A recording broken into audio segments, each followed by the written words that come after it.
ID master tape for Angels radio special. Alright, this is Brent Eccles from the Angels, muscling in on 2MMM. I've got a stack of cassettes, some 2-tracks and some paraphernalia.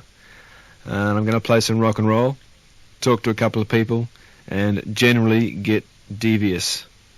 So let's rip into one of the rock and roll songs.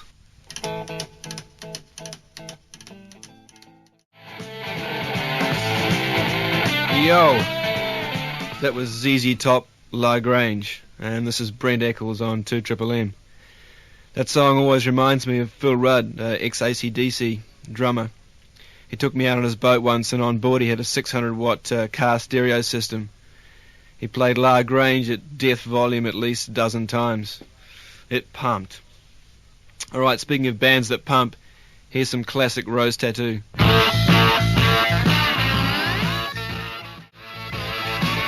When angry gets angry, you just stand aside. Of course, the Tats will be playing with us at the Odyssey House gig on Sunday, along with Richard Clapton and the Machinations. This is Eccles on MMM. Takes hold of phone, calls studio for impromptu interview with John Brewster, who is currently mixing tracks for forthcoming Angels album.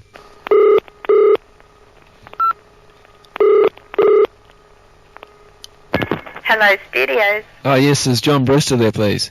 Who's calling, please? It's Brent Eccles. One moment, I'll check. Hello? Hello, John. Yeah, Brent. Yeah, how you doing? I'm fine, how are you? What's happening? Got a great, mix happening here. Yeah, what do you got? The other way. Very strong, yeah. Yeah? You should come down and have a listen to it. Well, I can't really. I'm actually on MMM at the moment. I've tied up Keith Fowler and I've taken over the microphone for a while. So I'm up here moonlighting. You know? What? I'm moonlighting. So we're actually live on MMM at the moment. Oh, no, don't, okay, are we? Really? Yeah. Great. How many tracks does that leave you to mix now? Only a couple. Sticky Little Bitch and, Razor's Edge. Uh-huh. Yeah. Maybe we could play you a song, you know, seeing how I'm up here and you're down there. Well, yes, that's a good idea because they've got MMM on in the engineer's workshop. I'd like to hear Most People I Know by Billy Thorpe.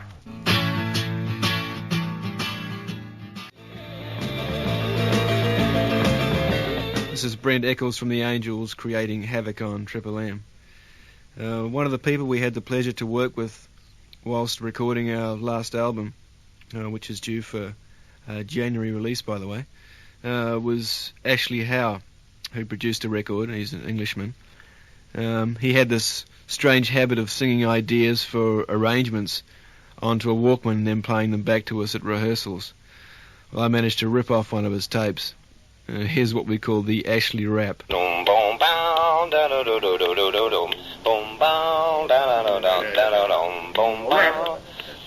this will be done on both guitars. Is this on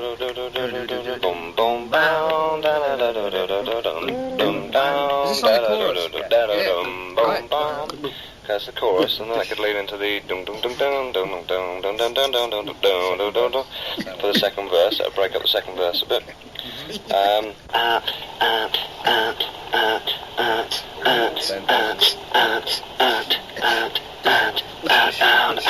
But the ow keeps going over the. Oh, that's a great idea. So after the third one, we can keep on the offbeat with the guitars, but bring into eights. That was the sound of a record producer climbing the walls.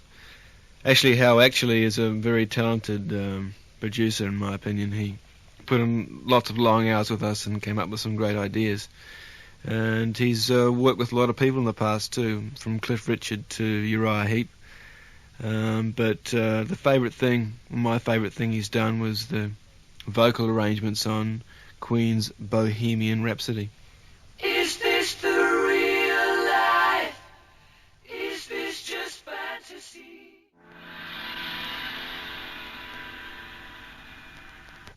It's Brent Eccles on 2MMM. And here's our latest single, Between the Eyes. And to introduce it, here's Doc Neeson. Ain't got no modern equipment. You what? Ought to be a law against what you're doing to me. I said said you're wasting my time. The song, Doc. Look out! Look out! Look out!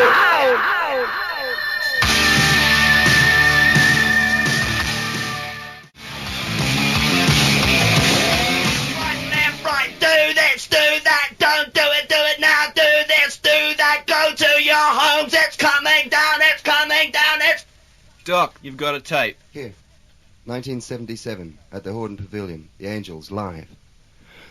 And it's pretty remarkable in some ways. Remarkable! We've got classics on this. We have some of the original tracks that the band used to do. It's Angel Boogie, which is cut off, deservedly so. Another song which we played for a little time called I've Been Waiting for You. And one of the classics still to survive is Be With You, and I'm Ever Gonna See Your Face Again. But the song that interests me most in this one is sort of, I used to think of it as the spotlight song, because we used to just turn everything we had on the audience while we were doing this one, and had this great chant, you know, everybody's going, looks like it's coming down on me! And just thousands and thousands of people just really letting that rip. And by the end of the night, you know, the place that all used to just sort of chant it, and I mean, they'd smash tables and sort of, you know, like when you're crossing a bridge and you're supposed to break step, well, of course, these people would all be in step because they had a really solid beat in there, and the tables would just be demolished and glass everywhere. Right. So it was, one reason why I went to the Horden was because we were having so much trouble with places getting trashed that it was the one place you could go that would possibly still come out the other end. Well, let's strap the 1977 version of Comin' Down on Me on the cassette player. And turn up the juice. I want to see this one fry. Here's a song that we wrote about a guy you've probably heard of in the news recently, Joe Bjelke-Peterson, Australia's own dictator. It's called Comin' Down on Me. People coming down on me, people coming down on me, people coming down on me, people coming down on me, people coming down on me, people coming down on me, people coming down on me, down. Psychopath, young man, dedicated to efficiency. 17, 28, 59. Looks like it's coming down on me, down on me, down on me. Who is that? Powder mask, finger licking, come and see. Who took your stolen masterpiece? Looks like it's coming down on me, down on me, down on me. Looks like it's coming down on me. Looks like it's coming down on me. Looks like it's coming down on me, down on me, down on me. Hold tight, big brother, calling in the name of liberty. Lockstone, take our place. Looks like it's coming down on me, down on me, down on me. Looks like it's coming down on me. Looks like it's coming down on me. Looks like it's coming down on me, down on me, down on me.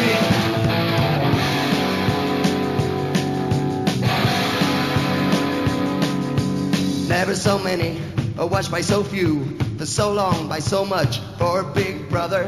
Never so many, or watched by so few, for so long, by so much, for a big brother. For so long, by so much, for a big brother. For so long, by so much, for a big brother. For so long, by so much, for a big brother. For so long, by so much, for a big brother. For so long, by so much, for a big brother. For so long, by so much, for a big brother. For so long, by so much, for a big brother. For so long, by so much, for a big brother.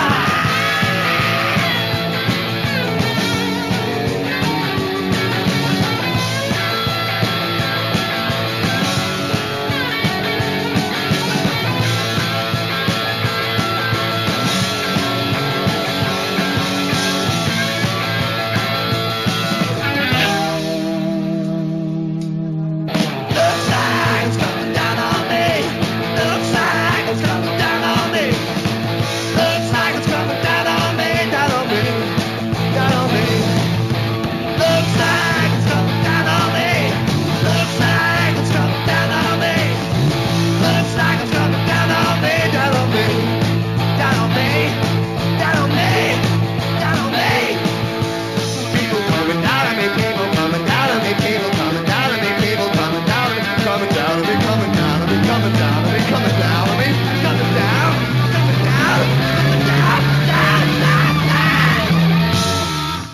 From 1977, the Angels live at the Horden, to 1984, 2 Triple M, and this is Doc Neeson looking at the recording of Between the Eyes, which we made in Los Angeles after the prophet Nostradamus had mentioned it was going to be a good year. For us, it was very exciting. For me, one of the highlights was meeting Lee DiCarlo, the engineer who worked with John Lennon on Double Fantasy. Particularly, I liked the way he recorded my voice, which was the same way as he'd done Lennon's, which was to get out this old shotgun microphone and just leave everything wide open, no gadgetry on the track at all, and we just did it really in one take. It was pretty exciting doing it like that. But he was saying to me just about Lennon that the night that Lennon got shot, Yeah. they'd been working in the studio, and DiCarlo said to Lennon, "Well, let's go out for a drink," which they'd One of many. Lennon said, "No, I want to go home with Yoko," and they obviously went home, and that's where Lennon got shot. Yeah, really. And he was very attached to Lennon. I mean, yeah. He'd talk about him, and the tears come to his eyes. Yeah. So Lee, let's play a song.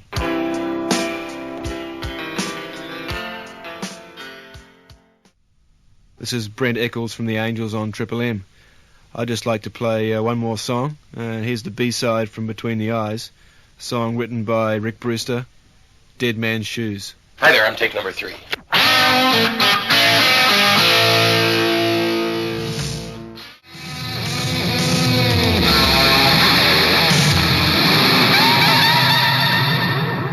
Well, this has been Brent Eccles from the Angels on Triple M. I'm going to hand you back to Keith Fowler. Thanks a lot, and we'll see you in the front row at the Horden on Sunday.